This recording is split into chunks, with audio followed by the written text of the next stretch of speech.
Hello and welcome to Ask the Expert, a series on the Building Conversations podcast where STO building group experts answer questions from our listeners. I'm your host, Michael Signorile, Exterior Envelope Supervisor at Pavarini McGovern, and today we're diving into the world of building facades, why they matter, how they're evolving, and what it takes to get them right on complex construction projects. Let's get started. Question 1. Why are building facades such an important part of construction today, especially in cities like New York? Building facades, especially in cities like New York, they're critical to the urban fabric and the overall aesthetic of the city. Architects typically will design based on the regional context of the city, and that starts by informing the building envelope. Factors such as climate, building use, they all play a role into the actual facade. In New York, where we have high density, building tall is critical. So for us, trying to optimize, be as efficient as possible, unitizing a building envelope, it's critical to make sure that our buildings and our projects stay on track in terms of cost, budget, and overall efficiency. Question 2, what can general contractors do early on in a project to ensure the facade meets energy and budget goals? So for us at Pavarini McGovern, we typically start all of our projects doing constructability reviews of the projects, trying to ensure that what's being proposed by the design team is buildable and also cost effective. At that point, that really leads us to trying to gain as much subcontractor input as possible. Obviously, the specialists are key for us, manufacturers and the installers. Typically, install and logistics could be 50 to 60% of the cost of the actual project, just based off of the complexity. New York, where we have tight lot lines, logistics are critical for us. So making sure we're working hand in hand early on with the contractors, it's very important, especially when we're trying to maintain the design intent of the client and the architect. Question 3.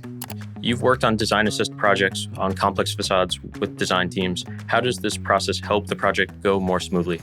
So for us, a design assist project or process is a phase, typically 12 to 16 week period, where we take initial design development drawings. They're essentially half-baked in terms of the design process, bring a specialty subcontractor on board to help us hash out all of the critical components, details, and transition the project from schematics to a built item.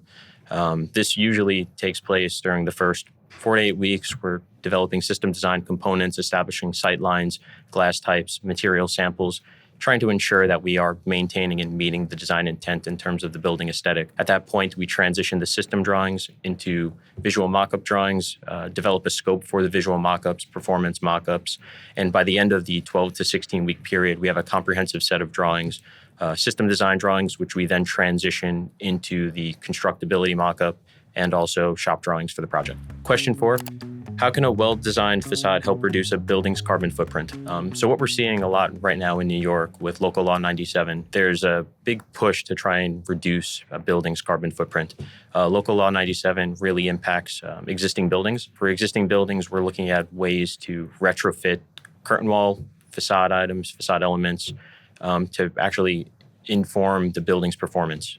So what that means for the facade, trying to make the building as airtight as possible, swapping out glass, whether or not we're utilizing a high-performing coating, argon-filled glass, and then also increasing the building's insulation. For us, maintaining and creating an airtight facade helps then on the other end with energy efficiency, where we're balancing our mechanical systems. Whatever we're doing on the outside, it's a balance of losses and gains. Whatever we can gain and keep within the building minimizes the overall heat loss and helps us be able to reduce and downsize our mechanical systems. Question 5.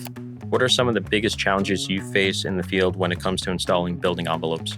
For us, we try to avoid and mitigate any sort of challenges or issues, but obviously once we hit the field, challenges and issues always come up. So for us, when we start installing unitized curtain wall, the first thing is to make sure we don't have any sort of dimensional busts, whether that's in steel, concrete, any sort of stud framing. But areas, everyone is human, and there are constructability issues where things may not be coordinated properly. So for us, at that point, it's identifying what we can do in terms of field fixes, how we could remediate the issues, whether or not it be post-install solutions or just actually modifying steel to fit the projects. We try to work hand in hand with the subcontractors early on in the process to avoid any sort of conflicts. One item, for example, we're installing 55-foot glass for the atrium space, utilizing a street crane for this scope of the project. For this, there was a lot of coordination that went on early with the sawtooth pattern of the facade, making sure that all of the steel bracket layouts, embeds, etc., are all coordinated accordingly. Question 6. Are there any new facade technologies or trends you're excited about right now? There are two that I think are quite innovative that are taking place in New York. The first we're seeing is BIPV, Building Integrated Photovoltaic Panels. There's a lot of projects we're seeing currently where they're integrating PV, whether or not into a unitized curtain wall, metal panel systems, or even just overcladding facade elements with BIPV to maintain energy efficient solutions. If it's done in the factory, we obviously feel this is a better approach. So any sort of unitized curtain wall that integrates the PV, it's a more cost effective and optimized solution for us to look at. Additionally, electrochromic glass, that's another item that we see that's been developing more and more within the recent years. There are also tax incentives throughout New York City to utilize, whether or not it's a sage glass or any sort of equivalent, where an electric current is actually being charged through the glass to change the transparency and visibility of the glass itself. So there's a lot of features and innovation taking place in the glass market right now, as well as the BIPV that we're excited about. That's all for today. Thank you for the great questions and keep them coming. Thanks for listening.